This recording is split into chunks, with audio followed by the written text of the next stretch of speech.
Bonsoir et bienvenue, très heureuse de vous retrouver. Dans Ça vous regarde ce soir, le grand oral de Michel Barnier face aux maires de France. À la tribune de leur congrès, le Premier ministre a essayé de les rassurer. Le coup de rabot de 5 milliards d'économies pourrait être un peu moins dur que prévu, mais rien de concret n'a été annoncé sur le volet financier. Alors jusqu'où les maires peuvent se serrer la ceinture? C'est notre grand débat dans un instant avec mes invités. Le duo des dans l'interview franc-parler ce soir, nous recevons la ministre en charge des personnes en situation de handicap, Charlotte Parmentier-Lecocq, va dialoguer avec Thierry Ratsimivet, passionné de politique, vous allez le voir, et atteint d'hémiplégie depuis la naissance. Il a passé sa journée avec nous, ici, à LCP. Enfin, la question qui fâche ce soir, elle concerne le ministre des Finances, Antoine Armand, qui met en garde le Premier ministre sur le budget dans le Parisien.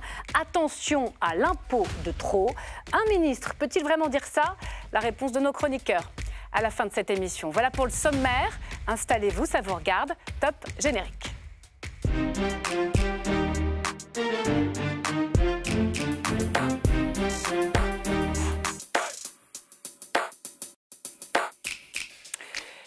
Il devait apaiser, pas sûr qu'il y soit parvenu. En s'appuyant sur sa longue expérience d'élu local, en faisant rire la salle et en insistant sur la figure indispensable du maire, Michel Barnier a tenté de calmer la colère face à l'effort budgétaire très important qui leur est réclamé. Un maître mot dans son discours, la liberté laissée aux communes, mais peu de précision sur les moyens pour l'exercer. Alors, vous a-t-il convaincu, messieurs? 3 maires sur ce plateau qui sortent tout juste de la porte de Versailles, le palais des congrès. Bonsoir Christophe Bouillon. Bonsoir. Merci d'être là. Vous êtes le président de l'Association des petites villes de France. Vous êtes le maire de Barentin, en Seine-Maritime, 12 000 habitants. Bonsoir Philippe Laurent. Bonsoir. Bienvenue à vous, maire UDI de Sceaux, dans les Hauts-de-Seine, 20 000 habitants et vice-président de l'AMF, l'Association des maires de France. Bonsoir Michel Gros. Bonsoir. Ravi de vous accueillir. Vous êtes le maire de La Roque-Brussanne. C'est une petite commune dans le Var de 2300 habitants. Et puis pour m'accompagner ce soir, Stéphane Zumsteg, bonsoir. Bonsoir. Merci d'être là. Vous êtes le directeur du département opinion de l'Ipsos. Les Français regardent leur maire, les maires regardent les économies à faire. On verra comment l'opinion réagit à tout ça. Avant de vous entendre, que faut-il retenir du discours du Premier ministre? C'est dans le récap de Marco Pommier qu'on accueille tout de suite.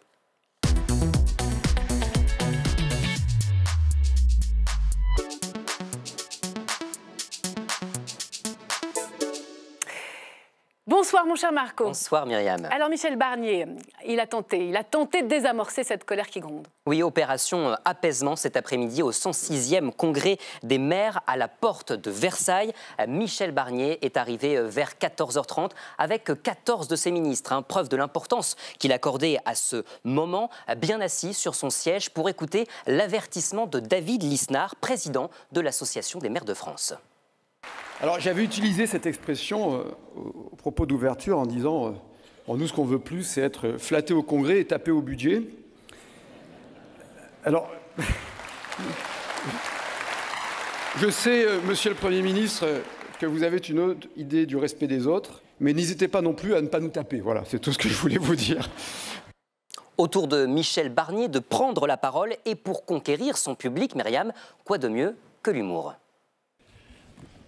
Eh bien, j'ai bien fait de venir.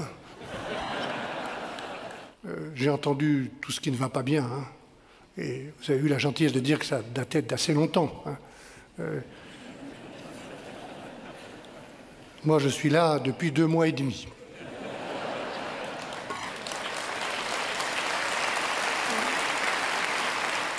Alors il est flegmatique, assez pince sans rire sur la forme, mais c'est sur le fond qu'il était attendu. Oui, et surtout sur les arbitrages budgétaires de 2025. Le gouvernement réclamait un effort aux collectivités territoriales, 5 milliards d'euros. Les associations d'élus, de leur côté, évaluaient la facture à 11 milliards d'euros. De quoi faire pester les maires. Sur ce sujet, Michel Barnier botte en touche et renvoie à l'examen du budget au Sénat. Il reconnaît que ce budget n'est pas parfait, avec un petit mea culpa. Les collectivités territoriales ne sont pas responsables du déficit. Je ne pointerai pas les collectivités du doigt. C'est d'abord à l'État d'assumer la responsabilité du déficit actuel.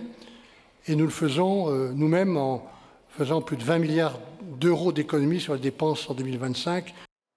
Le Premier ministre qui a identifié 3 chantiers, plus de liberté pour les communes, plus de marge de manœuvre financière et aussi une vie plus simple pour les maires. Alors derrière ça, il y a des mesures concrètes, par exemple une loi sur le statut de l'élu d'ici le début de l'année 2025 ou encore l'assouplissement du règlement sur le ZAN contre la bétonisation des sols. Qu'en pensent les édiles? Réaction. Le Premier ministre, il a vraiment les pieds sur terre. Il a bien dit que lui ne pensait pas que c'était les élus locaux qui avaient creusé le déficit. Extrêmement respectueux, à l'écoute, concret. Je ne reviendrai pas sur la forme qui est très correcte. Je dis juste que Michel Barnier a beaucoup mieux compris les marchés financiers qu'il a compris les problématiques des communes. Bon, on le sait, Myriam, les maires ne vont pas très bien. 2400 élus ont d'ailleurs raccroché l'écharpe tricolore depuis les municipales de 2020. Alors, ces annonces du Premier ministre vont-elles suffire à rassurer? Eh bien, je vous laisse en débattre. Merci beaucoup, Marco Pommier. Je vais vous demander déjà un premier tour de table en un mot. Si vous aviez un mot pour qualifier ce discours, vous étiez inquiet avant d'y assister. Est-ce que vous êtes rassuré, Christophe Bouillon? Michel Barnier, c'est un peu la force tranquille. Il a un côté bienveillant, un côté apaisant, sans doute, un côté déterminant, un côté besogneux. Mais en même temps, je ne suis pas sûr que c'est réussi à convaincre l'ensemble des élus présents et au-delà de nous-mêmes, les élus de France, sur la capacité pour lui à éviter que pour les collectivités, ça soit une potion amère, ce qui est demandé d'un point de vue des finances. Oui, c'est ça. Vous attendiez tous des précisions plus concrètes, Philippe Laurent, sur les 5 milliards d'euros d'économie. Il a quand même dit qu'il a laissé la liberté aux sénateurs, puisque le débat se joue en ce moment au Palais du Luxembourg, et que toutes les propositions seront bonnes à prendre pour essayer de vous faire avaler une potion moins amère. Oui, les mots utilisés par Michel Barnier sonnent doux à nos oreilles. Liberté, autonomie, simplification, et puis le fait de reconnaître de manière très formelle que ce ne sont pas les collectivités territoriales en France qui ont mis les finances publiques dans cette situation. Ça, c'est très bien, c'est très positif. Il l'avait déjà fait devant les départements de France, donc nous ne sommes pas étonnés de ce qu'il a dit, mais c'est bien. C'est bien. Mais c'est vrai que, par ailleurs, nous avons... D'abord, on attend les preuves de tout cela, parce que vous savez, ces mots-là ont déjà été utilisés à beaucoup de congrès de maires. Moi, c'est mon 23e congrès. Donc, flatter au congrès, taper au budget, c'est ça? Voilà. Vous avez peur de ça, comme l'a dit David Lisnard. Alors, bon, nous avons évidemment été abasourdis par les annonces qui ont été faites au moment de la présentation du budget, parce que d'abord nous trouvons ces mesures de réduction de moyens injustes, mais aussi inefficaces pour la bonne gestion de notre pays. Et donc, il a ouvert quelques pistes d'assouplissement, mais enfin, ça ne va pas très loin. Et d'ailleurs, il les avait déjà ouvertes devant les départements. Donc, ça ne va pas très loin. Le Sénat travaille. J'ai bien noté que le président du Sénat avait parlé de réduire les 5 milliards que nous contestons, parce que nous pensons que c'est davantage. Bon, enfin, oui, vous craignez que ce soit en réalité le double. L'engagement qu'a pris le président du Sénat, je pense que si le président du Sénat a dit ça, c'est qu'il y avait certainement un accord de la majorité du Sénat, voire au-delà de la majorité du Sénat, pour faire cela.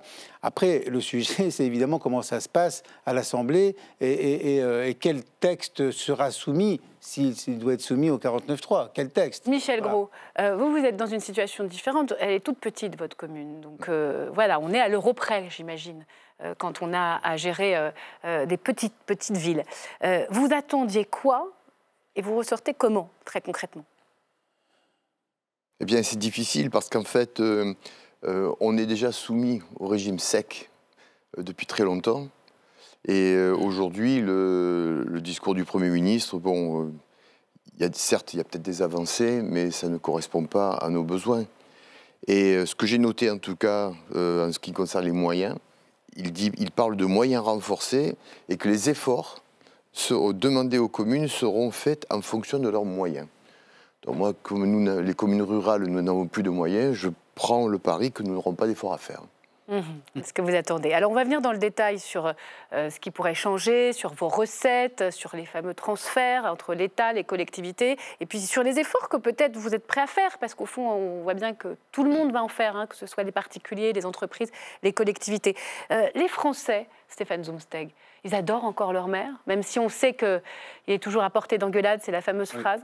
Ça, d'enquête en enquête, le lien de confiance est toujours là? Alors, je ne sais pas s'ils adorent leurs élus, parce que ça renvoie aussi au fossé qu'il y a entre le personnel politique et le sentiment de défiance. Et évidemment, c'est encore plus fort dans les grandes villes où il y a un clivage politique qui s'exprime beaucoup plus facilement et beaucoup plus naturellement que dans des communes de taille plus réduite. Mais l'élu reste le maire, Oui, parce que c'est l'élu du concret. On le connaît. Alors, peut-être pas dans les très grandes agglomérations, évidemment, mais on le connaît. En tout cas, si on veut le connaître, on peut le connaître, on peut avoir accès à lui. Et surtout, quand je dis c'est l'élu du concret, c'est que dans une commune, si vous décidez de construire un équipement collectif, une médiathèque, si vous décidez de lancer une opération pour améliorer la propreté, enfin c'est du tangible. Et vous savez qui en est responsable, c'est d'ailleurs quelqu'un qui habite à proximité de chez vous. Évidemment que la relation, elle est plutôt bonne, je dirais plutôt bonne, mais les maires sont les premiers aussi à pointer une dégradation des Alors relations. on sait qu'il y a un problème de violence contre les élus. Il y a un problème de violence, de réseaux sociaux, bien sûr, mais il y a aussi quelque part, compte tenu du fait que la demande sociale n'a jamais été aussi forte aujourd'hui,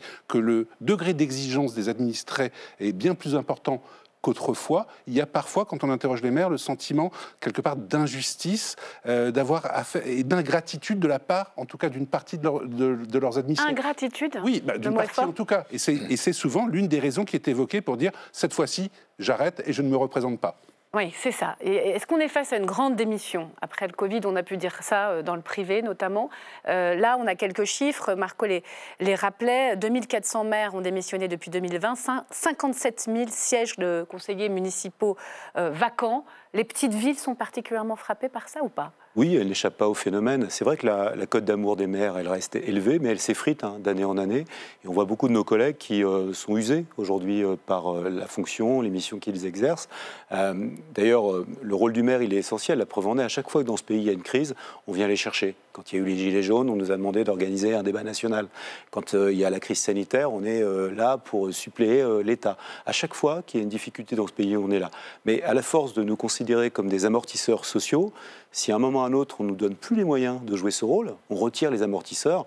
Quand il y a un clash démocratique et ça pointe à l'horizon, eh bien, à un moment ou à un autre, ça risque de faire très, très mal. Il y a une cote d'alerte qui est en train d'être franchie parce que, franchement, je vous le dis honnêtement, congrès après congrès, la question du blues des maires, elle revient, ce qui n'est pas une bonne nouvelle. Mais là, on a l'impression qu'on parle de franche déprime. C'est plus qu'un blues des maires aujourd'hui, c'est même des questions de santé. Moi, je vois beaucoup de nos collègues, de plus en plus, qui sont victimes de burn-out, qui sont dans des situations difficiles, ils sont coincés dans un étau entre d'un côté une exigence citoyenne qui est légitime par ailleurs de la part de leurs administrés et en même temps derrière le poids des normes, le poids des difficultés, des procédures qui s'accumulent et qui rendent leur travail impossible. Alors, à défaut d'avoir des précisions sur le coup de rabot, les 5 milliards, on attend le Sénat. Il y a quelques annonces, justement, sur la liberté pour agir, pour faciliter la vie des maires au quotidien, plus de simplification, Philippe Leron, moins de bureaucratie, la fin des obligations de transfert, c'est-à-dire ce qui vous obligeait à aller vers les intercommunalités, si j'ai bien compris, et puis un statut de l'élu. Un statut de l'élu pour vous valoriser, ça va dans ce sens justement, pour vous donner une reconnaissance, formation professionnelle, inscription dans le code des collectivités territoriales. Bonne nouvelle ? Le statut, oui bien sûr, on y travaille depuis bien longtemps. Moi je suis élu depuis plus de 40 ans, donc j'ai toujours entendu parler de l'amélioration du statut de l'élu. Bon, c'est important, et notamment c'est important pour mieux protéger nos collègues qui précisément sont en but à des violences, qu'elles soient physiques ou verbales, qu'on ait une meilleure réponse pénale aussi lorsque des faits sont avérés et que les coupables sont connus. En général, ils sont connus d'ailleurs. Et donc, on a sur ces sujets-là, bien sûr, on a avancé. D'ailleurs, le texte est déjà voté au Sénat, donc ça peut être assez simple, cette affaire. Donc ça avance. Ça avance. Alors, plus de liberté à condition de pouvoir l'exercer. C'est ce qu'on entendait à la sortie du Congrès. André Laignel, qui vice-préside, si je ne dis pas de bêtises, depuis très longtemps, l'association des maires de France, qui est une figure de gauche, socialiste, dit que les maires sont au bord de l'étouffement. Est-ce que ce n'est pas un peu caricatural, franchement? Est-ce qu'il ne faut pas simplement distinguer pour être le plus pédagogique possible et savoir que, voilà, il y a des toutes petites villes peut-être qui souffrent et puis il y a des plus grandes qui vont mieux, qui ont plus de lisibilité. Est-ce que ce n'est pas trop facile de dire on ne peut rien nous demander d'un point de vue budgétaire? Non, je pense que, vous savez, dire que les grandes villes sont par définition entre guillemets riches parce qu'elles sont grandes, ça c'est pas vrai. Vous savez, une grande ville, c'est fait de beaucoup de quartiers et c'est une mosaïque de population avec des personnes en très grande détresse. Enfin, et les problématiques sont différentes évidemment, mais partout, les maires ont la même préoccupation. D'abord d'accompagner leur population, et notamment les populations en difficulté, de continuer à développer leur territoire. C'est ça le job, quoi. C'est voilà, de gérer les services publics de proximité, et c'est partout pareil. Alors, je voudrais qu'on rentre dans le concret, parce que on a la chance d'avoir des maires très différents. Monsieur Gros, la Roquebrune, vous entendez 5 milliards, évidemment, on ne va pas vous les demander à vous uniquement. Concrètement, vous craignez quoi? Ça serait quoi pour la Roquebrune de se serrer un peu plus la ceinture? Ce serait renoncer à quoi? Quel projet? Telle rénovation, la salle des fêtes, je ne sais pas moi, les bancs municipaux. Concrètement, qu'est-ce que ça a comme effet s'il y a un peu moins de dotation? En fait, c'est pire que ça. C'est pire que ça parce qu'on a déjà beaucoup de difficultés à investir. Les sujets que vous pointez, c'est de l'investissement. Aujourd'hui, les coupes budgétaires qui sont annoncées iront au fonctionnement, c'est-à-dire le quotidien des communes. Et là, aujourd'hui, c'est des coupes difficiles à faire puisque... Donc c'est les fonctionnaires? Alors, les fonctionnaires sont protégés, donc non, il n'est pas question aujourd'hui de couper sur les fonctionnaires. On n'a pas beaucoup d'employés. C'est plutôt sur les services que nous apportons à la population. Exemple? Exemple, une moindre participation de la commune aux frais de cantine scolaire, une réduction du temps de garde des enfants pour le périscolaire, par exemple, qui sont des postes très, très importants sur une commune rurale, mais qui pour autant répondent à des besoins, puisque nos habitants travaillent pour la plupart dans des centres urbains, donc ont des temps de trajet assez élevés. Et donc, nous, les services qu'on propose, c'est de s'occuper des enfants pendant qu'eux travaillent. Et si on ne peut plus le faire, ça va poser des graves problèmes. Oui, avec sans doute encore plus d'exode rural que l'on connaît déjà. Peut-être. Pas forcément. Pas forcément. Non, pas forcément. C'est bien de savoir qu'on reste dans le Var. Alors, je pose la même question concrètement. Vous, dans votre ville, vous craignez quoi? Vous savez, on est dans un moment... On est dans un moment assez particulier pour les communes. On est à la fin de notre mandat. Qu'est-ce qui se passe aujourd'hui? Sortent de terre des projets d'équipement, des projets qui ont mis du temps à se concevoir, mais qui sont en train de sortir de terre. Qu'est-ce qu'on doit faire? On doit payer les factures maintenant. Concrètement, on doit faire en sorte que les entreprises, qui sont des entreprises de nos territoires, qui sont intervenues ici pour refaire une école, changer un gymnase, mieux l'isoler par exemple, mais il faut les payer. Donc ce qui va arriver, tout simplement, c'est qu'il va falloir qu'on s'endette sans doute, ou qu'on reprenne un peu sur notre épargne pour pouvoir faire cela. Donc, c'est le cas déjà? Les petites villes, par exemple, sont déjà endettées? Alors les petites villes aujourd'hui, et la plupart des villes en France... Sont bonnes gestionnaires. Bien géré. La preuve en est, c'est que le niveau de dette pour les communes n'a quasiment pas bougé depuis 20-30 ans, même est passé de 9 à 8%. C'est l'un des arguments d'ailleurs à Michel Barnier. C'est un argument solide. On gère bien, vous nous demandez en plus... Vous savez pourquoi on gère bien? On a d'abord cette fameuse règle d'or qui nous oblige d'avoir autant de dépenses qu'on a de recettes. Ça permet de ne pas faire n'importe quoi, concrètement. Mais c'est un peu bizarre de la part du gouvernement de dire il y a une dette au niveau national qui est importante. On le conçoit, mais on va le filer, finalement, le mistigrer aux collectivités locales, c'est-à-dire quasiment les obliger à s'endetter pour permettre de réaliser leurs programmes, leurs projets. Donc, qui servent la population. Vous dites clairement, par exemple, je pense au périscolaire, ça c'est très, très important, les parents travaillent, tout ce qui concerne les centres de loisirs, quand il s'agit de mettre les enfants dans leur école, mais en dehors du cadre scolaire pendant les vacances, c'est vous, c'est les maires. Tout ça, ça va s'étioler, donc forcément ça a des conséquences sur les usagers. Voilà, et voilà. Quand on dit qu'on va mettre en difficulté, en tout cas qu'on va mettre en difficulté les communes, c'est pas les communes, c'est les usagers, c'est les familles, c'est les parents, c'est les aînés, enfin c'est toutes celles et tous ceux qui vivent sur le territoire et qui bénéficient, en fonction de leurs besoins, d'un certain nombre de prestations qui sont organisées par la commune. Et par ailleurs, si nous ne faisons pas cela, nous allons peu à peu assécher notre capacité à financer des investissements. Certains iront plus loin dans l'endettement, d'autres de toute façon ne le pourront pas parce que les banques ne leur prêteront pas. Et donc on va stopper, ou en tout cas décaler, voire annuler des projets d'investissement qui sont pourtant très importants, et notamment les investissements en matière de transition énergétique. On nous attend là-dessus. Bon. Et les Françaises et les Français attendent aussi les collectivités. Alors, la question qui se pose, c'est est-ce que vous êtes prêt à faire un effort ou est-ce qu'il faut tout de suite imaginer un nouvel impôt? Vous avez vu que cette idée, la taxe d'habitation a été supprimée, normalement compensée à l'euro près, c'est ce qui est prévu dans les budgets, n'empêche que vous n'avez plus un levier fiscal. Une contribution citoyenne au service public, c'est ce qu'on peut lire ici ou là, c'est ce qui circule dans les ministères. Est-ce que vous y serez favorable? On n'est pas favorable à un nouvel impôt. Oui. On est favorable à ce qu'il y ait un lien entre le fait d'habiter quelque part et de contribuer finalement à l'élaboration de projets, à une contribution résidentielle. On habite quelque part, on a une participation qui permet de se dire, voilà... Ça, c'est la taxe foncière. Alors, la taxe foncière, elle n'est que pour les propriétaires. On a aujourd'hui 2 catégories de citoyens finalement dans l'ensemble de nos communes, les locataires et les propriétaires. Et ce n'est pas bon en termes démocratiques. Mais le manque à gagner, vous l'avez vu passer vraiment sur la, à la fin de la, sur la dynamique, taxe d'habitation, oui, véritablement dynamique. Ah oui. Sur la dynamique. Ça veut dire quoi sur la dynamique? Sur la dynamique, parce que la taxe d'habitation progressait, les bases progressaient, etc. C'est-à-dire qu'on a aujourd'hui une situation où on n'a plus les moyens d'agir, on n'a plus les moyens finalement de prendre les décisions en fonction de ce qu'on peut avoir comme contribution. C'est jamais bon, vous savez, à l'échelle d'un territoire. C'est important que les citoyens comprennent à quoi servent leurs impôts. Alors, on a bien compris. D'un mot, et après, on va parler du ZAN, parce que ça, c'est peut-être un geste que vous accueillez positivement.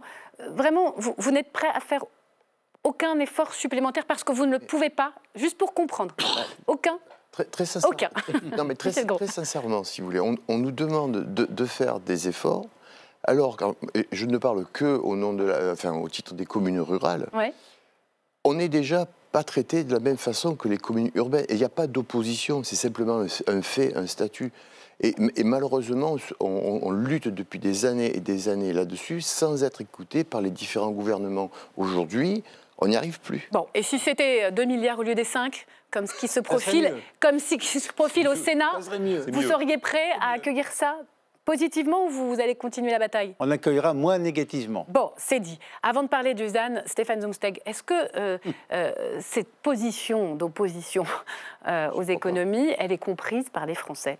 Est-ce qu'on a des éléments d'enquête là-dessus? Bien sûr, les Français soutiennent les maires dans leurs revendications, dans le cri qu'ils, enfin, dans l'administration qu'ils adressent au gouvernement.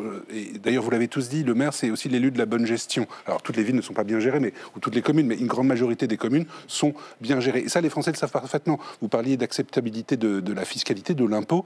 Ils font vraiment la différence entre les impôts locaux et les impôts nationaux. Et l'acceptation ou l'acceptabilité de l'impôt local est bien plus forte que de l'impôt national. Pourquoi? Je parlais de concret tout à l'heure. On sait où va l'argent, ou on a l'impression de savoir où va l'argent. C'est évidemment très technique et un citoyen, un administré ne sait pas exactement ce que deviennent l'argent des impôts. Mais pour les impôts locaux, il y a énormément de maires qui communiquent en disant voilà, sur la somme que j'ai récoltée, que j'ai récupérée, que j'ai prélevée. Donc ce bras de fer, voilà où c'est passé. Ils le comprennent. C'est comme les agriculteurs, ils soutiennent leur maire. Alors que l'État, c'est flou. C'est pas de la faute de l'État, mais les pouvoirs publics, voilà, c'est national. Les impôts, on ne sait pas où ça va. Ça part en partie pour payer la dette, ça part en partie dans d'autres domaines, évidemment. Les élus locaux, eux, on voit ce qu'ils font. Ouais. Alors on avance et on va terminer avec ce geste du Premier ministre sur les ZAN, cette loi qui oblige à parvenir à 0 artificialisation nette d'ici à 2050. Michel Barnier a indiqué aujourd'hui qu'il allait soutenir la proposition de loi des sénateurs visant à modifier le rythme et les objectifs de ce fameux ZAN.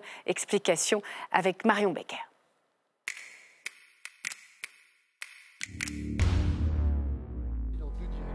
Devant les maires réunis en congrès, le message est clair. Pour le Premier ministre, il est urgent d'assouplir le 0 artificialisation nette.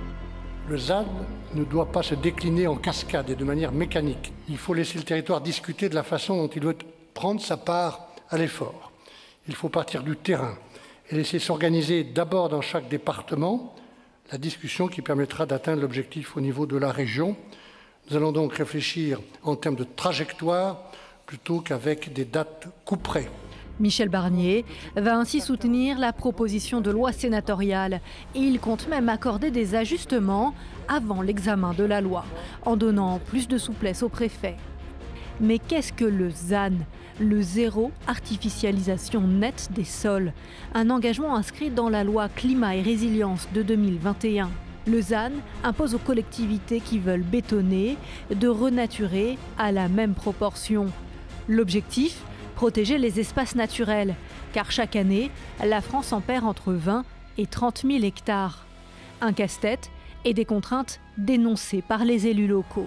On a de plus en plus d'industries qui souhaitent relocaliser des usines de production. Or, aujourd'hui, elles ont besoin de terrain et on ne peut pas leur mettre à disposition, ce qui crée une difficulté supplémentaire pour cette réindustrialisation souhaitée partout. Pour renaturer, par exemple, un vieux parking, y faire du logement ou y faire un parc, ou y faire, voilà, en compensation, il va falloir de l'argent qu'on n'a pas forcément. Enfin, pas nous, en tout cas, les petites communes. Des projets industriels ont déjà été exemptés de la loi ZAN. Bientôt, les jardins pavillonnaires ne seront plus considérés comme des surfaces artificialisées. Alors, est-ce que c'est un recul écologique inquiétant ou au contraire, comme a dit Michel Barnier, le retour bienvenu des maires bâtisseurs? Christophe Bouillon. C'est du bon sens. On avait, à travers le décret issu de la loi ZAN, un parfait exemple de ce que fait pire la technocratie, la bureaucratie. Je pense qu'il faut faire confiance aux maires. On ne peut pas leur demander à la fois de faire plus de logements, d'accueillir de l'activité économique et en même temps eh bien de ne pas avoir de foncier, de terrain pour faire cela. Vous savez, les maires, ce sont les premiers qui sont investis sur la renaturation des centres-bourgs et des centres-villes, quelle que soit la taille. Ce sont les premiers à considérer, notamment dans les communes les plus rurales, qu'ils ont là un trésor, ils appellent ça les aménités rurales. Donc ne nous faisons pas le procès d'être opposés à l'environnement, à la transition écologique, simplement faisons tout cela avec beaucoup de bon sens. Mais la question du bâti, on sait qu'elle peut avoir des incidences directes en matière d'inondation, on l'a vu à Valence. Comment vous allez gérer ces questions-là? Vous gardez la main entièrement sur le foncier? C'est à vous et à vous seuls de décider là où vous pouvez construire? Pas nous seuls, pas nous seuls. D'abord, le Premier ministre l'a dit et il a raison, nous travaillons sur ces questions avec les préfets. Parce que les préfets sont des gens de terrain aussi, ils connaissent la situation foncière et ils sont à même de travailler, de parler avec les maires. On se connaît bien et on travaille ensemble. Donc l'assouplissement du ZAN, c'est bien pour vous? Oui, alors c'est du bon sens. C'est du bon sens. Mais si on était parti comme ça, dès le départ, nous aurions économisé énormément de tensions entre les élus et les gouvernements successifs, beaucoup de temps au Parlement, partout, et nous serions dans une ambiance beaucoup plus sereine. Donc je dis vraiment, et nous l'avions dit au départ, faut pas travailler comme ça. Faut pas partir d'un texte qui est un texte purement technocratique, qui est le même pour tout le monde, dans toutes les situations, tous les départements de France. Donc c'est du bon sens, c'est une évolution qui est tout à fait positive. Mais je veux aussi souligner le fait que les maires sont les premiers conscients de la nécessité de limiter l'artificialisation des sols. Enfin, nous sommes des gens responsables. Et nous avons conscience de l'intérêt général tout autant que la technocratie de là-haut. Il y a les Alpes-Maritimes, pas loin. Cette question des crues, vous les connaissez. On sait très bien que les constructions, quand elles sont à proximité, c'est très compliqué à gérer. Vous accueillez aussi cet aménagement, pour ne pas dire ce recul, sur les objectifs de débétonisation? Alors déjà, si effectivement, comme mon collègue vient de le dire, si ce dispositif avait été réfléchi un peu plus en amont, oui, on aurait économisé énormément de coûts d'études, puisque toutes les communes ont dû s'entourer de bureaux d'études pour définir les zones qui avaient été artificialisées, celles qui ne l'avaient pas été, etc. Donc, on voit que ces lois qui bougent au gré du vent comme ça, sur le terrain, c'est impossible. C'est très difficile à mettre en place. Donc, l'important aujourd'hui, c'est d'avoir des lois qui soient claires. Donc, je crois que le Premier ministre l'a dit. Mais en ce qui concerne le ZAN, l'objet est noble quand même. C'est-à-dire, on arrête de bétonner, etc. On prend en compte les risques.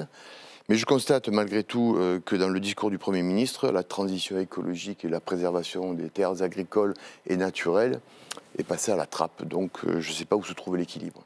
Attention à garder l'équilibre. Je voudrais terminer ce débat par un débat plus large, en guise d'ouverture, la réforme territoriale.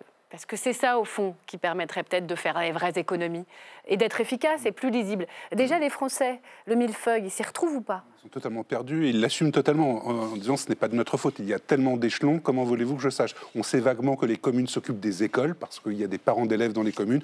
On sait à peu près parfois que les départements s'occupent des collèges et parfois les régions des lycées. Après, c'est là qu'il faudra trouver les économies, rendre plus lisibles. On sait qu'Éric Woerth a fait un gros rapport ici à l'Assemblée nationale sur la décentralisation. Il faut y aller, peut-être c'est un débat présidentiel? Oui, en fait, le millefeuille est devenu un clafoutis. Aujourd'hui, personne s'y repère. Je pense qu'il y a des propositions qui sont sur la table. On a besoin de plus de clarification, mais aussi de confier un peu plus de responsabilité au pouvoir local. Et ça, c'est possible, gauche-droite, de se mettre d'accord? Ce n'est pas une réforme territoriale qu'il faut, c'est une réforme de l'État. Oui. C'est une réforme de la culture de l'État, que l'État central, cette administration centrale, soit enfin capable de faire confiance aux acteurs locaux. Donner davantage de compétences, quitte à enlever un échelon. Faire confiance. Pourquoi pas? Pourquoi pas? Vous aurez le mot de la fin, Michel Grand. Vous parlez de supprimer un échelon. Et Je pose la question. On en a rajouté un, puisque depuis 2020, nous avons voté la désignation des conseillers communautaires. Alors que ce n'est pas une collectivité. Vous me l'apprenez, je ne connaissais pas. Ah voilà, ce n'est pas une collectivité, ce n'est simplement un groupement de communes pour faire les choses ensemble qu'ils ne peuvent pas faire individuellement. Ça existait déjà, sauf qu'aujourd'hui, l'État a décidé de le rendre obligatoire et a plus ou moins contraint les communes à se regrouper en intercommunalité, très souvent XXL, très souvent avec des bassins de vie ou d'emploi qui n'étaient pas tout à fait cohérents. Et aujourd'hui, on en a rajouté, et je rejoins mon collègue ce qu'il disait, on est passé du millefeuille au clafoutis. Millefeuille au clafoutis. Voilà, des maires d'horizons politiques différents qui sont absolument d'accord sur le diagnostic. Merci. Rendez-vous peut-être dans un an pour voir si les choses ont avancé ou pas. Merci à vous, messieurs. Et bonsoir Charlotte Parmentier-Lecocq. Et merci d'être là, Madame la Ministre, d'avoir accepté notre invitation. Bonsoir, à vos côtés, Thierry Ratsimivé, bonsoir à vous, passionné de politique, on va le voir, et de communication, qui a découvert l'Assemblée et la rédaction d'LCP. Duo Day oblige. Thierry, atteint d'hémiplégie à la naissance, va dialoguer avec vous, Madame la Ministre, juste après les présentations qui nous sont faites par Stéphanie Despierres. Interview, tous ensemble, juste après donc. Si on vous invite, Charlotte Parmentier-Lecocq, c'est parce que vous êtes ministre chargée du handicap. Le gouvernement Barnier, nommé pourtant juste après les Jeux paralympiques, n'avait pas de portefeuille dédié. Face aux protestations des associations, l'erreur est rectifiée avec votre arrivée une semaine plus tard.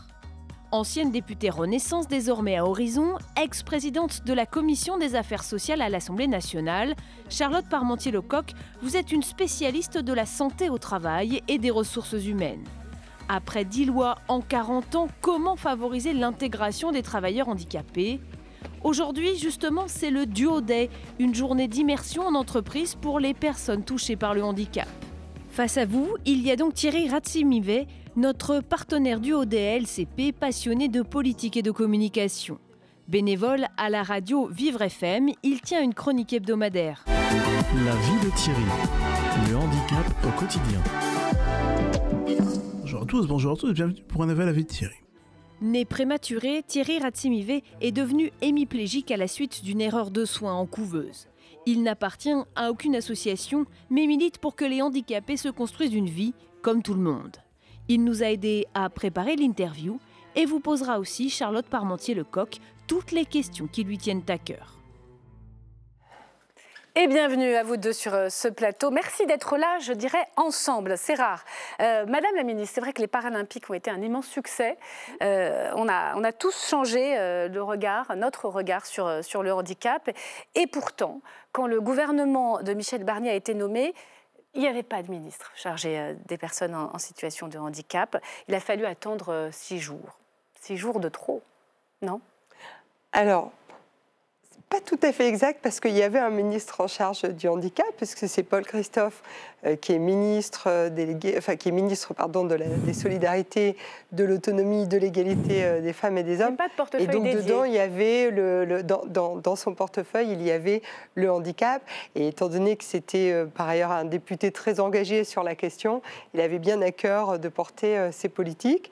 Maintenant le Premier ministre a bien entendu que ça posait vraiment une question par rapport à à la reconnaissance que les personnes en situation de handicap attendent d'avoir un interlocuteur dédié au sein du gouvernement.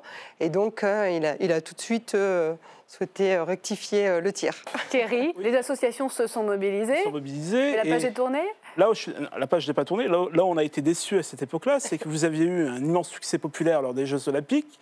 Vous aviez eu aussi le discours du président Macron qui a promu l'inclusion, une nation solidaire.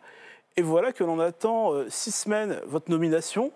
Pas 6 semaines, c'était moins long. Moins de 6, c'était moins long. On a quand même attendu. Il a fallu que des associations se manifestent pour avoir une délégation qui s'occupe des personnes handicapées spécifiquement. Et vous comprenez que la nomination de Paul Christophe, même si je le respecte, est un peu globale, a été globale. Il aurait fallu tout de suite avoir... Un portefeuille dédié. Un portefeuille dédié. En tout cas, ça a été rectifié. Et donc, j'ai été ça a été rectifié après une manifestation sur les réseaux sociaux, même à Vivre FM, on s'est mobilisé, on a reçu pas mal de et Vivre FM, c'est la radio où Thierry a une émission c'est la radio hebdomadaire. De l'inclusion, de la différence et de la diversité. Et donc ça, je vous dis, Madame la Ministre, ça nous a choqués. Parce qu'on attendait du gouvernement qui suivent les paroles de M. Macron. Or, ça a été tout le contraire. Alors, justement, maintenant, on est aux actes et on a une incarnation, comme on dit, avec Charlotte Lecoq-Parmentier. On va parler des objectifs. D'ailleurs, on les connaît, les objectifs de ce ministère. C'est au fond de rendre effective la loi de 2005, la loi Chirac sur l'égalité des droits. Sur l'accessibilité, Thierry, c'est assez amusant en discutant ce matin sur les transports. C'est le premier volet. C'était facile de venir jusqu'à nous ? Non, pas du tout. J'habite à Créteil, donc je prends la station préfecture, il y a des escaliers à descendre et à monter, à descendre pour prendre le métro. Ensuite, je m'arrête à Concorde, il y a des escaliers, il n'y a pas d'ascenseur. Et arrivé à l'Assemblée nationale, c'est pareil, vous n'avez que des escaliers. Donc la question qu'on peut se poser, c'est comment font les personnes handicapées ? À moins de trouver une âme charitable qui porte la chaise roulante, c'est difficile. D'autant plus que la loi de février 2005 garantissait l'accessibilité des locaux en priorité. Les transports. À quand les métros et les trains 100% accessibles ? Oui, je voudrais dire à Thierry que ce qu'il dit, c'est quelque chose qu'on me dit très souvent, en fait, depuis que j'ai été nommée. Et puis, on me le disait auparavant quand j'étais présidente de la Commission des affaires sociales. Mais très souvent, la première des choses qu'évoquent les personnes en situation de handicap, quels que soient les handicaps, mais peut-être plus particulièrement pour les personnes qui sont en fauteuil roulant. La question de l'accessibilité est prépondérante, avec en particulier la problématique des transports, la mobilité dans les transports, etc. Ce qu'on peut se dire, c'est que avec la préparation des Jeux Olympiques, des Jeux Paralympiques, il y a eu un coup d'accélérateur qui a été fait et qui a montré qu'on pouvait faire. Il faut de la volonté, il faut aussi des moyens, mais on peut faire. Et surtout, je pense que globalement, maintenant, ce qu'il faut, c'est à chaque fois qu'on a des nouveaux projets en termes d'infrastructures, on intègre tout de suite la question de l'accessibilité pour les personnes en situation de handicap. Ce qui fait que le métro, c'est très compliqué parce que le métro est plus ancien et tout ça n'avait pas du tout été pris en compte. Mais on progresse à la SNCF, notamment. Alors oui, il y a des progrès à la SNCF, il y a des progrès aussi dans l'aviation. Moi, j'étais à l'aéroport Charles de Gaulle, où ils ont fait d'importants aménagements et tout un parcours vraiment qui prend en compte les différents types de handicap. Et j'ai eu un échange vraiment très riche avec le président d'Aéroports de Paris et aussi avec les salariés qui ont travaillé sur la démarche et aussi des personnes en situation de handicap qui en ont bénéficié. Et alors, je me permets d'interrompre votre enthousiasme. C'est-à-dire que... Oui, ce qu'il a expliqué, juste, je voulais dire quelque chose, ça va vous faire plaisir Thierry, c'est que de s'engager dans une démarche pour améliorer l'accès des aéroports pour Paris, ça a été un élément très moteur aussi pour l'ensemble de ses équipes et qu'en faisant cela, il a contribué aussi à l'image d'Aéroports de Paris et à l'accueil global de tous les voyageurs. Un petit mot, puis ensuite on va parler de l'emploi, parce que c'est important. Oui, c'est vrai. Bon, je me permets d'interrompre votre enthousiasme. J'ai une amie qui est en fauteuil roulant. Elle est rentrée à 1h du matin d'une soirée et elle a demandé, les ascenseurs ne fonctionnaient plus, elle a demandé à la SNCF de l'aider. Qu'est-ce qu'on lui a répondu ? Madame, vous n'êtes qu'un numéro, on ne vous aide pas. Donc elle a dû attendre jusqu'à 3 h du matin que deux usagers veuillent bien l'aider. Sans cela, elle ne serait pas rentrée chez elle. Ouais, donc, et ces usagers... Non, mais là, oui, ce que vous décrivez, c'est tout à fait inacceptable. Alors, ce n'est pas la politique de la SNCF. Hein. Maintenant, ça n'exclut pas que c'est inacceptable et qu'il puisse y avoir des comportements comme ça. Moi, j'ai peu de remontées de ce point de vue-là de la SNCF, mais je pense que c'est important que l'entreprise ne tolère pas ce type de dérapages qui sont complètement pas du tout professionnels déjà, d'une part, et qui est inadapté. Et je vois aussi d'autres entreprises comme G7, Uber, qui ont développé aussi une offre plus accessible en mobilité, mais qui sont conscientes aussi qu'elles doivent continuer à s'engager, à s'investir et qui ne tolère pas qu'un salarié puisse avoir un écart de comportement comme celui-là. Un tout petit mot sur un député à l'Assemblée. Thierry disait qu'il y avait encore des progrès à faire, même pour rendre accessible le Palais Bourbon. Lui a fait beaucoup, il s'appelle, vous le connaissez bien, hein, Sébastien Pétavy, il est député écologiste et il porte une proposition de loi pour rembourser la gratuité du fauteuil roulant. Est-ce que vous allez soutenir le texte ? Alors d'abord, je voudrais dire, quand même souligner l'engagement, parce qu'on est dans les locaux de l'Assemblée nationale, de la présidente de l'Assemblée nationale, Yaël Braun-Pivet, qui a voulu aussi porter ces travaux d'aménagement, rendre accessibles, qui étaient aujourd'hui à l'Assemblée dans un événement autour du DUOD. Enfin, on en reparlera sur les questions d'emploi, mais le remboursement le chemin intégral est parfois long, mais vous soutenez ? La volonté, en tout cas, elle est là. Alors, sur le remboursement intégral, c'est vraiment le premier chantier que j'ai repris en main à partir de ma nomination. C'est une promesse du président de la République, une promesse que le Premier ministre a confirmé qu'il souhaitait tenir, que le gouvernement et moi, en première ligne, souhaitent complètement tenir. Et donc, il y a une difficulté, c'est que ça fait quand même déjà plus d'1 an et demi, 2 ans que les discussions sont en cours, parce que 1 an et demi, puisque la promesse a été faite en avril 2023.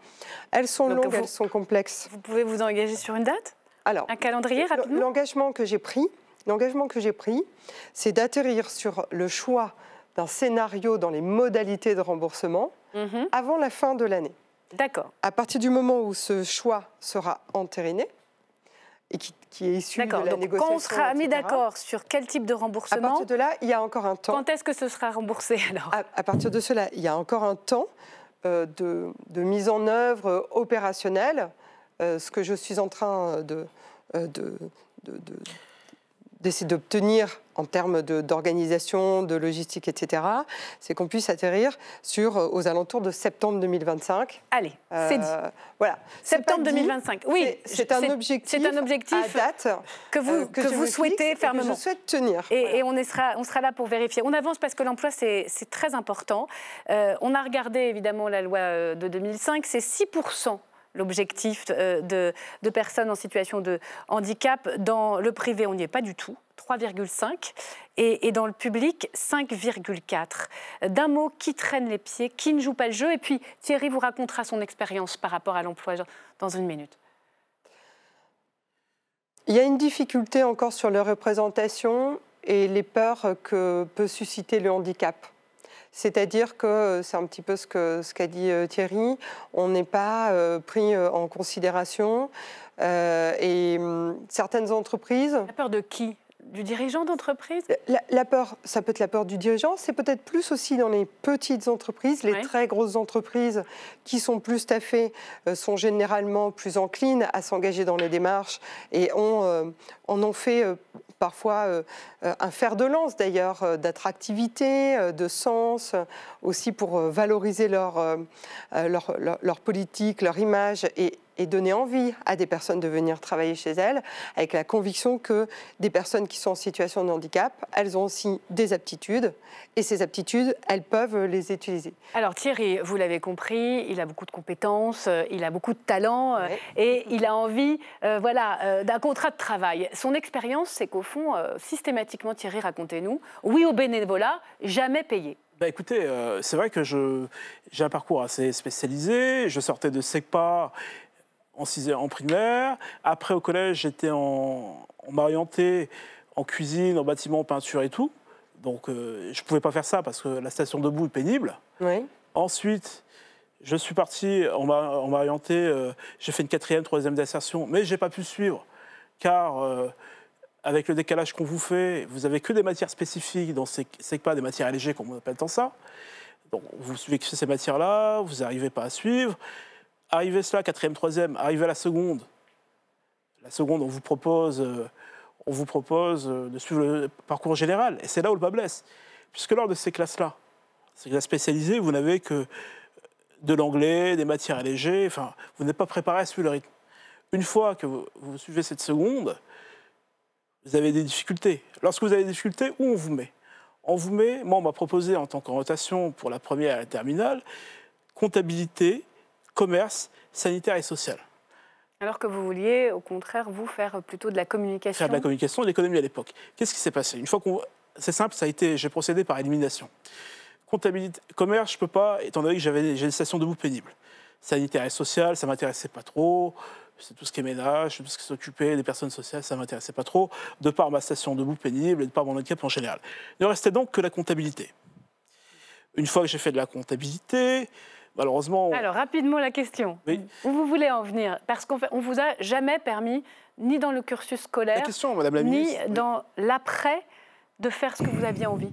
La question, Madame la Ministre, c'est que vous parlez tout à l'heure de l'emploi, mais l'écueil... Il faut choisir, mais avant de choisir, vous avez une scolarité... On oriente la majorité des personnes handicapées dans des ESAT, dans des établissements spécialisés. Établissements spécialisés qui ne permettent pas à la personne handicapée de se projeter, puisqu'on la met dans des cases. Alors la question, c'est celle de la mixité avec les personnes valides, c'est la question de l'inclusion et de l'orientation. Est-ce qu'il ne vaudrait pas mieux faire, est-ce qu'il ne vaudrait pas mieux changer complètement de paradigme et de politique, c'est-à-dire privilégier l'inclusion au lieu de privilégier tout de suite les ESAT? Charlotte Parmentier-Lecocq. C'est ce qu'on fait, c'est ce qu'on est en train de faire. En fait, pendant de nombreuses années, même des décennies, la manière dont on accompagner les personnes en situation de handicap, c'était de créer des institutions dans lesquelles on avait des activités, alors par exemple des ESAT avec des activités un petit peu classiques, mais sans projeter l'idée de permettre à la personne de pouvoir faire son choix. C'était plutôt la personne devait rentrer dans une case. Aujourd'hui, on a changé complètement le paradigme de ces politiques. La volonté, c'est que ce soit le système qui s'organise et qui se mobilise pour permettre à la personne de faire son choix, qu'on parte de son choix en termes de vie, d'hébergement, de travail, d'activité, et que le système, et c'est-à-dire notamment les moyens du médico-social, les ressources du médico-social, s'organisent pour aller vers ça.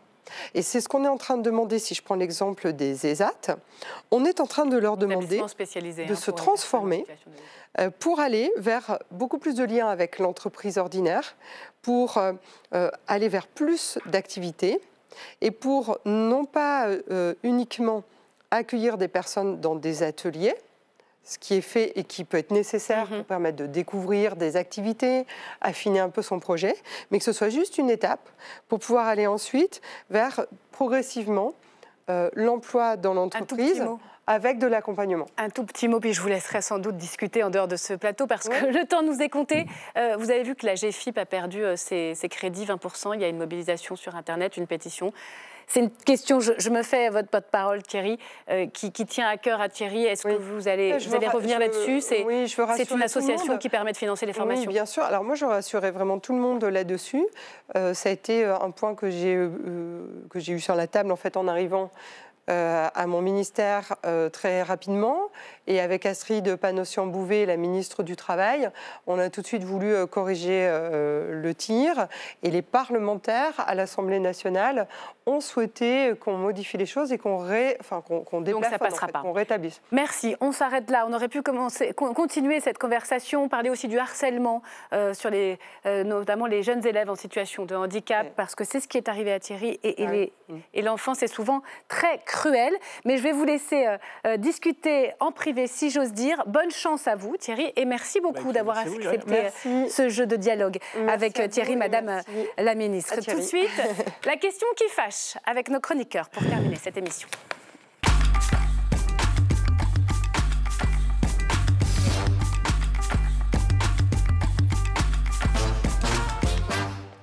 Une Une question qui fâche ce soir qui concerne un ministre des Finances qui, c'est pas banal, critique la loi de finances. C'est suffisamment baroque pour nous inspirer cette question qui fâche, signée Maïté Frémont. Regardez.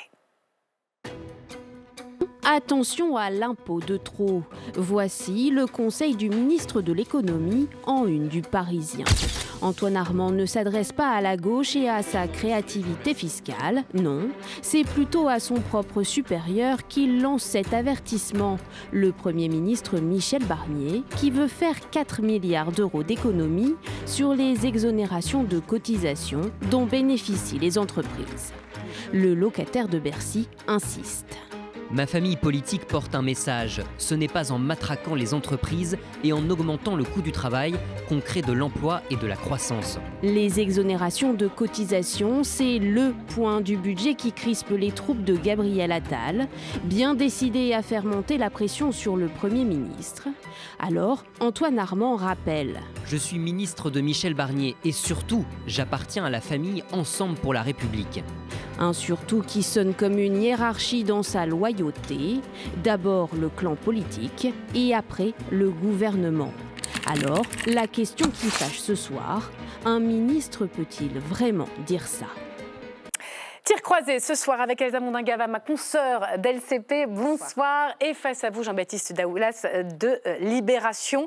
Un ministre, et non des moindres, qui fait la leçon à son Premier ministre. C'est pas banal. Pourquoi Antoine Armand met un tel coup de pression sur Michel Barnier ? Mais je pense qu'il y a beaucoup d'impatience dans le camp Ensemble pour la République, les troupes de Gabriel Attal, puisque l'examen du budget se poursuit. Et ils n'ont toujours pas obtenu leur but de guerre. C'est ce que chaque groupe a défini, c'est-à-dire le dossier sur lequel ils veulent que le gouvernement bouge pour pouvoir obtenir une victoire politique. Laurent Wauquiez a eu la sienne avec les retraites. Et Gabriel Attal, il attend toujours la sienne. Ils veulent que ce soit sur la question des exonérations de charges, la compétitivité des entreprises. C'est le bilan d'Emmanuel Macron. Et pour l'instant, ils ne sont pas satisfaits de ce que leur propose le gouvernement. Donc c'est un coup de pression. C'est un coup de pression, on peut dire ça, ou c'est quasiment une déclaration de guerre ? On a l'impression qu'ils entrent en rébellion, les macronistes. On a entendu un autre ministre macroniste, Marc Ferracci, dire totalement d'accord avec Antoine Armand. En fait, il ne faut pas oublier pourquoi Antoine Armand, il est là. Dans un monde normal, on est là parce que le Premier ministre vous a nommé.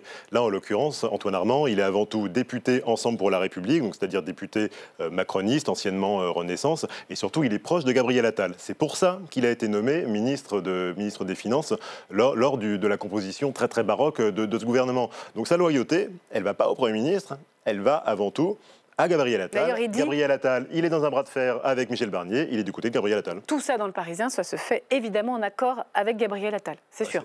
On ne voit pas en tout cas comment ça pourrait être en désaccord, puisque Gabriel Attal a tweeté l'interview très rapidement après. Donc soit il était très proche de son portable à ce moment-là, soit il l'attendait. Il dit « Je suis ministre de Michel Barnier » dans cette interview. Et surtout, j'appartiens à la famille Ensemble pour la République. Ce coup de pression... ça peut aller jusqu'où ? Ils peuvent sortir, les ministres macronistes du gouvernement ? Alors, c'est une question qui peut être posée, puisqu'il était clair que, ils se sont mis d'accord en disant on va rentrer dans ce gouvernement, mais on peut aussi très bien en sortir. Ça, c'est décidé très souvent en réunion de groupe. Gabriel Attal essaye vraiment de consulter ses troupes pour avoir des décisions collectives. Ça va être le cas mardi prochain. Ils vont se poser de la question de l'attitude qu'ils vont avoir lors de la CMP, vous savez, la commission mixte paritaire. C'est la réunion, une fois qu'il y a eu une lecture à l'Assemblée et au Sénat. On réunit 7 députés, 7 sénateurs, on essaye de se mettre d'accord. Sur le projet de loi de finances de la sécurité sociale. Parce que c'est là que se joueront l'arbitrage. Sur les exonérations de cotisations. Le coût du travail. C'est aussi peut-être un peu moins brûlant et politique que le projet de loi de finances qui arrivera un peu plus tard, quelques jours avant Noël. Et donc, ils vont dire, à votre avis, quelle doit être notre attitude ? Est-ce qu'il faut qu'on soit jusqu'au boutiste ? Est-ce qu'il faut qu'on aille jusqu'au bout, quitte à faire échouer la commission mixte paritaire ? Alors après, il y a des nouvelles lectures, c'est pas non plus le psychodrame absolu, mais en tout cas, ce sera compliqué. Certains dans le groupe pensent que c'est du bluff. Je pense que c'est juste une façon de montrer les muscles et d'essayer d'obtenir un dernier arbitrage. En tout cas, la question se pose clairement pour Gabriel Attal et ses troupes. Et Michel Barnier, comment il a pu réagir en lisant le Parisien ce matin ? Alors, officiellement, donc Matignon, ce qui est sans doute vrai, n'a pas été consulté avant l'interview, ne l'a pas relu. Donc, Michel Barnier, il est évidemment très agacé, mais Michel Barnier, il laisse faire parce qu'il ne peut pas faire autrement. Il ne peut pas se permettre d'avoir une crise politique avec les macronistes en ce moment, vu qu'il n'est même pas assuré que tout en gardant les macronistes, ils survivent au mois de décembre avec la censure probable ou en tout cas possible du Rassemblement national. Donc il laisse faire, il se contente d'avoir des sortes de petites leçons qui disent-il ça et là. Là, j'étais tout à l'heure au congrès des maires de France où il a quasiment répondu à Antoine Armand, mais sans lui répondre vraiment. Il disait, voilà, quand on se respecte et qu'on respecte les règles du jeu, quand on est loyal, alors je pense qu'on a de meilleures chances de faire face à l'adversité et de gagner. Voilà, donc c'est une petite leçon d'unité qui l'a servi à peu près à tout le monde, puisque Agnès Pannier-Runacher, qui avait fait sa petite rébellion il y a 3 semaines, avait aussi eu son petit message sibyllin d'appel à l'unité, tout comme Didier Migaud, qui avait une sorte de chantage à la démission déjà. En fait, quand les ministres ruent un peu dans les brancards, à chaque fois, Michel Barnier laisse faire. Sa seule ligne rouge, en réalité, c'est de traiter les députés du Rassemblement national comme les autres, puisque sinon, son gouvernement sera censuré et il chutera. Et d'ailleurs, on se rappelle que la seule fois qu'il a vraiment recadré un ministre, c'était Antoine Armand, qui avait dit que le RN, et il n'a pas tort d'ailleurs, était hors de l'arc républicain, qu'il ne les recevrait pas. Il a été recadré très très fermement par Michel Barnier. Il y a une forme de revanche avec ce coup dans le Parisien, Antoine Armand, c'est ça ? Effectivement, il a un passif. Alors, il est proche de Gabriel Attal, mais il n'était pas hostile à Michel Barnier. Ils viennent de la même région, de Savoie, donc c'est 2 hommes qui pouvaient bien s'entendre. Mais effectivement, il y a déjà eu des coups un peu compliqués quand effectivement ce recadrage, quand Antoine Armand avait dit que selon lui, le RN était en dehors de l'arc républicain. Michel Barnier avait même appelé Marine Le Pen pour s'excuser. Ça avait été quand même assez mal vécu par le ministre et par les troupes aussi, Ensemble pour la République. Il y a aussi le fait que le ministre n'était pas au courant que Laurent Wauquiez allait annoncer quand même un arbitrage très très important sur la question des retraites. Aux 20h de TF1. Aux 20h de TF1. Le ministre du budget avait été consulté, mais pas le ministre de l'économie. Donc là, on a le sentiment que c'est un peu chacun pour soi. Et de toute façon, la loyauté, encore une fois, elle est au camp politique. Elle est à son candidat qu'on pousse pour 2027. Et elle n'est pas forcément... Il n'y a pas de solidarité gouvernementale, en fait. Personne le bloc central ne tient pas. Qu'est-ce qu'on vous dit en coulisses ? On est en train d'entrer dans une zone de turbulence politique assez élevée. Elles sont très polies de le dire. Ouais. Voilà, avec des menaces de censure de plus en plus précises de la part de Marine Le Pen, avec une commission mixte paritaire, et cette fois-ci sur le budget, qui pourrait même être non conclusive, parce que les macronistes n'y retrouveraient pas leur compte. Qu'est-ce que vous avez comme scénario ? Les macronistes, ils y croient à la censure du RN, déjà ? En tout cas, ce qui est sûr, c'est que cette menace de censure du RN, les macronistes et même le gouvernement au sens large n'avaient plus tellement l'air d'y croire ces derniers temps, et c'est remonté en flèche depuis une semaine, depuis le week-end dernier environ. Ils se mettent à y croire, et c'est finalement la seule véritable incertitude. Personne ne pense qu'en dehors de quelques petits couacs comme on a aujourd'hui, les macronistes puissent vraiment raisonnablement mettre en danger le gouvernement Barnier, ce qui reviendrait à faire péter un fusible avant que le dernier fusible soit Emmanuel Macron lui-même. On n'y croit pas. Et cette menace de censure, pour revenir à notre sujet, elle plane tellement qu'elle peut expliquer aussi ce jeu des macronistes aujourd'hui. Au fond, foutu pour foutu, exactement, on avance. Et de ne pas avoir le sentiment avec de ne pas faire trop de pas être trop indulgent avec Michel Barnier, puisque de toute façon, il a une durée de vie assez limitée. Chez les macronistes, on entend vraiment 2 choses. Certains qui disent Marine Le Pen n'appuiera pas sur le bouton, puisque on voit bien, c'est pas juste qu'on fait tomber le gouvernement, c'est qu'en fait, on met le pays dans une période complètement instable, avec un budget dont on ne sait pas comment on fera pour l'avoir au 31 décembre. Certains disent elle veut avoir la confiance des milieux économiques, des petits patrons, des Français qui ont de l'épargne, etc. Elle ne mettra pas le pays dans un chaos à quelques jours de Noël. Et puis d'autres disent, en fait, elle s'est tellement avancée, elle monte tellement les muscles que maintenant, elle est quand même obligée de le faire. Lundi, rendez-vous entre le Premier ministre et Marine Le Pen. Si le Premier ministre accepte de dealer avec Marine Le Pen, peut-être qu'elle dira qu'elle le sauve pour quelques semaines. Merci beaucoup, c'était limpide. Merci les amis. Demain, grand décryptage sur cette séquence politique à haut risque pour Michel Barnier et les macronistes qui s'ouvrent. On essaiera de continuer à tout vous expliquer de ce qui se passe ici sur le budget au Palais Bourbon. Merci à vous. Très belle soirée sur LCP, soirée documentaire qui commence maintenant avec Jean-Pierre Gracien. À demain, même lieu, même heure.